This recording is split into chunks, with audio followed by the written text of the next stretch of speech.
Olá, boa noite. Eu sou Rosiane Kennedy. Você confere com a gente a partir de agora as notícias que circularam hoje nos corredores do poder.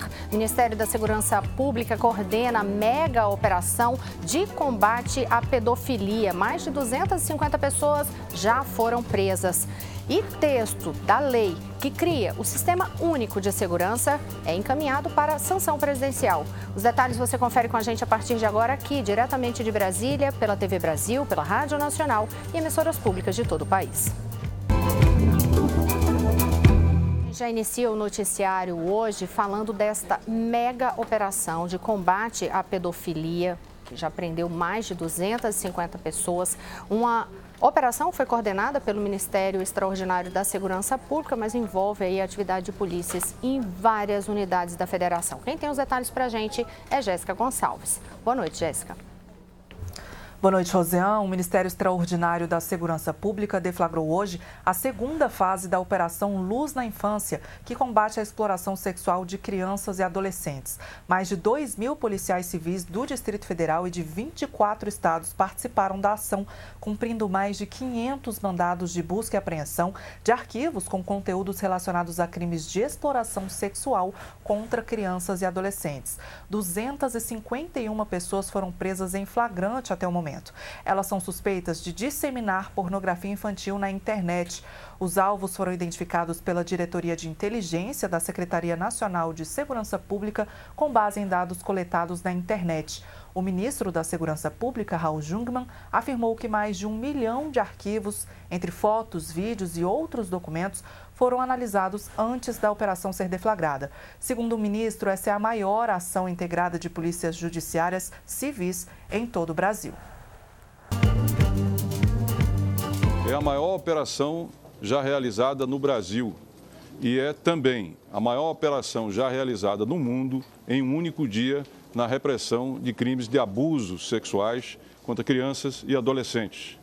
Nós estamos dando rumo, inclusive com a aprovação do SUSP, Sistema Unificado de Segurança Pública, que vai pela primeira vez na nossa história integrar a operação, a inteligência, a logística e o planejamento do governo federal, dos estados e da União. Portanto, nós estamos dando passos integrados, passos articulados e planejados para dar um rumo e combater o crime e a insegurança no Brasil. O coordenador do Laboratório de Inteligência Cibernética do Ministério, Alessandro Barreto, disse que a operação tem como foco encontrar pessoas que tenham grande quantidade de material. Só para ter uma ideia, a pessoa encontrada com o menor número de documentos tinha sozinha 150 arquivos. A primeira fase da operação foi deflagrada em outubro do ano passado e terminou com a prisão de 82 pessoas. Rosiane. Obrigada, Jéssica. É assustador, né? E olha, o ministro falou exatamente agora sobre a questão também desta continuidade ao trabalho de segurança pública, de garantir mais segurança pública no país com a criação do Sistema Único de Segurança Pública, o SUSP. E ontem você conferiu conosco aqui nos corredores do poder que estava para ser votado ali no plenário do Senado, já havia urgência aprovada e estava para ser votado justamente o projeto que cria esse SUSP. Foi votado, foi aprovado e agora o texto segue para a sanção presidencial. Quem vai contar os detalhes então do que é que acontece a partir de agora e qual é o teor deste texto é Mariana Jungmann. Boa noite, Mari. Boa noite, Rosiane. Pois é, foi aprovado logo depois que a gente saiu do ar aqui com os corredores do poder ontem, Rosiane.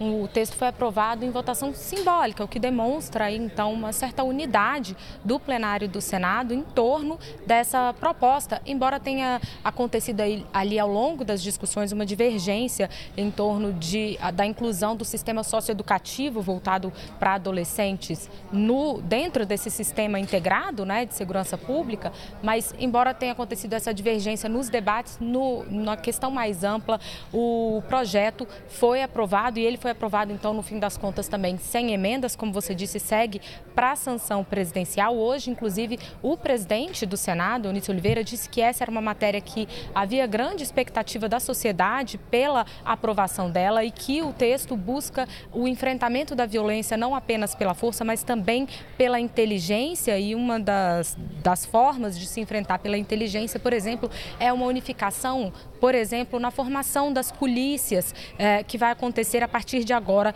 com o SUSP. Mas a gente preparou, então, um apanhado geral ali do que está previsto nesse texto. Vamos conferir alguns desses tópicos. Os integrantes operacionais desse sistema único serão as polícias federais, né? Então, Polícia Federal, Polícia Rodoviária Federal e Polícia Ferroviária Federal, as polícias civis e militares dos estados, então, os bombeiros, guardas municipais, agentes penitenciários e de trânsito e também agora os socioeducativos, peritos e guardas portuários. O SUSP vai ter uma atuação conjunta desses integrantes que eu citei no planejamento e execução das operações, estratégias de prevenção de crimes, aceitação mútua dos registros de ocorrência, compartilhamento das informações, intercâmbio técnico e científico. O financiamento disso tudo vai vir dos orçamentos que já existem hoje, tanto da União quanto dos estados e municípios, e também de fundos que também já existem hoje, como os fundos, o Fundo Penitenciário, o Fundo Nacional de Segurança Pública, vão ser ali os agentes que vão fomentar essas novas ações de segurança que, como eu disse, vão integrar então todas as forças de segurança do país numa ação que vai propiciar, então, por exemplo, que um boletim de ocorrência que seja registrado num estado possa ser conferido em outro estado e também um mandato de prisão possa ser mais facilmente acessado em outras unidades da federação, entre outras coisas. Rosiane. Obrigada, Mariana Jungmann. Ainda falando de segurança, eu aproveito para falar que hoje teve uma audiência pública, uma discussão no Congresso a respeito da criação do Ministério Extraordinário da Segurança Pública. E a criação dessa pasta foi elogiada pelos representantes das entidades que estavam presentes. Tinha ali gente da OAB, da Polícia Rodoviária Federal. O relator dessa matéria na comissão especial que trata dessa medida provisória que cria o Ministério Extraordinário, o senador Dário Berger, que é do MDB de Santa Catarina, ele prometeu apresentar até a semana que vem o relatório dele, o parecer dele em relação a essa criação do Ministério apresentado por meio da MP. Ele disse que não deve ser feita ali nenhuma mudança substancial em relação ao texto que foi encaminhado pelo Poder Executivo, né, pelo Palácio do Planalto para o Congresso Nacional. Até destaquei aqui uma frase dele, ele disse que esse texto encaminhado pelo governo conta com requisitos básicos necessários para fazer frente a esse clima de violência que assola o país. E aí, em relação aos participantes, eu destaquei também algumas das falas dessas pessoas que participaram hoje desta audiência. Então, por exemplo, o diretor de Administração e Logística da Polícia Federal, Fabrício Kerber, ele disse que representa um avanço e que a PF não tem nenhuma objeção à criação desta pasta, já que está mantida total autonomia da corporação. O representante da Polícia Rodoviária Federal, que participou ali, Marcelo Aparecido Moreno, ele avaliou que ter uma pasta especializada em segurança vai permitir maior integração nesse enfrentamento à questão da segurança pública, né, dos casos de violência no país. Destaquei aqui ainda o representante do OAB, do Distrito Federal, que esteve lá, Valmir Lemos de Oliveira. Ele disse o seguinte, num primeiro momento você tem condições de integrar mais as instituições existentes e, num segundo momento, definir políticas públicas mais claras que respeitem não só a questão dos direitos humanos do cidadão, mas que possam também oferecer condições de trabalho aos profissionais que atuam nessas instituições. Lembrando que essa medida provisória foi editada, tem prazo a cumprir, esse prazo de vigência vai até o dia 26 de junho, ela tem que ser votada ainda em plenário de Câmara e Senado. A gente segue falando a respeito da questão da segurança pública, desta vez lá no Rio de Janeiro, com Maurício de Almeida, que hoje traz dados positivos em relação a essa questão do enfrentamento à violência no Estado, né, Maurício? Boa noite.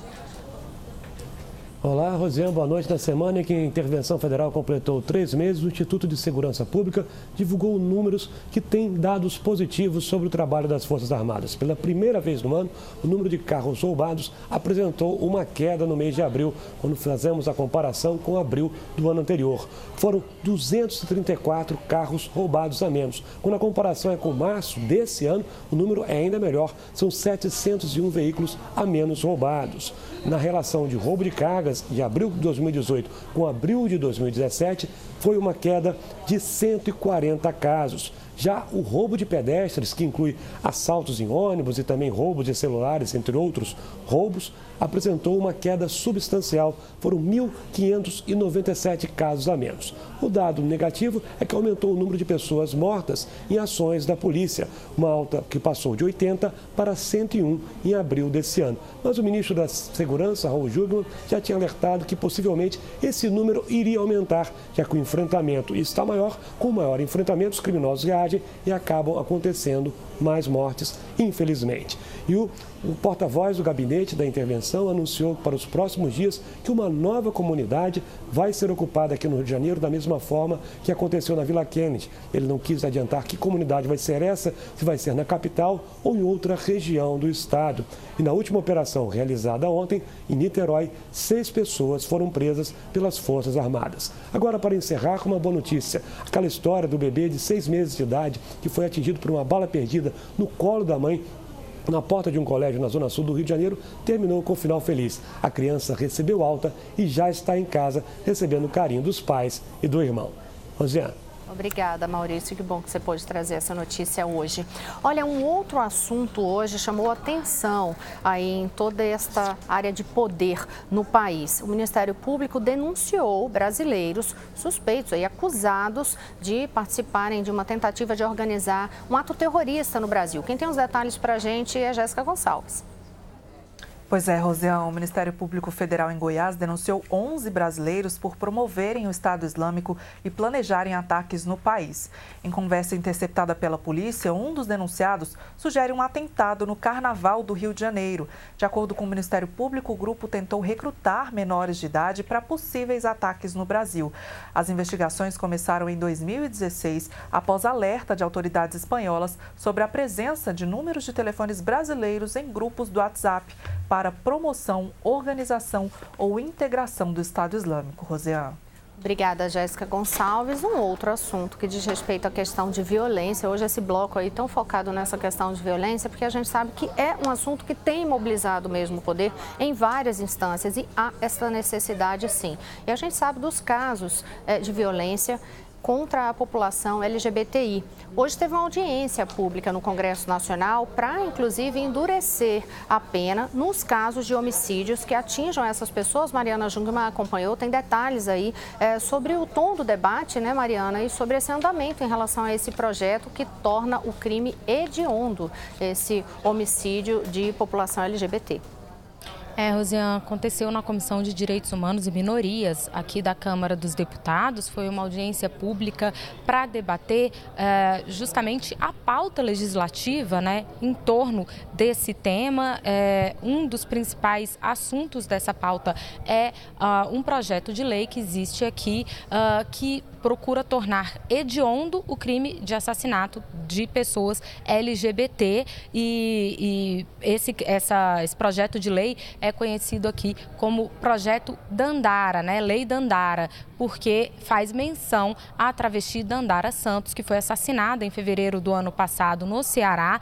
E antes de ser assassinada com um tiro, ela foi espancada, apedrejada, sofreu todo tipo ali de tortura física antes de levar um tiro. A mãe da Dandara, inclusive, participou hoje aqui dessa audiência pública que discutiu não apenas esse projeto de lei que está em tramitação, vai ser terminativo justamente na Comissão de Direitos Humanos aqui da Câmara, mas também discutiu algumas outras pautas relacionadas a esse público, Rosiane, entre elas um projeto de lei que procura criar um ambiente específico para a população LGBT no sistema prisional. A gente sabe que eles são mais vulneráveis dentro dos presídios, penitenciárias e cadeias. Então, esses dois, alguns dos temas da pauta legislativa relacionada a esse assunto aqui, Rosiane. Este é um assunto que com certeza você vai acompanhar muito aqui nos corredores do poder, porque mobiliza as instâncias do poder em várias esferas, porque você tem a criação de lei,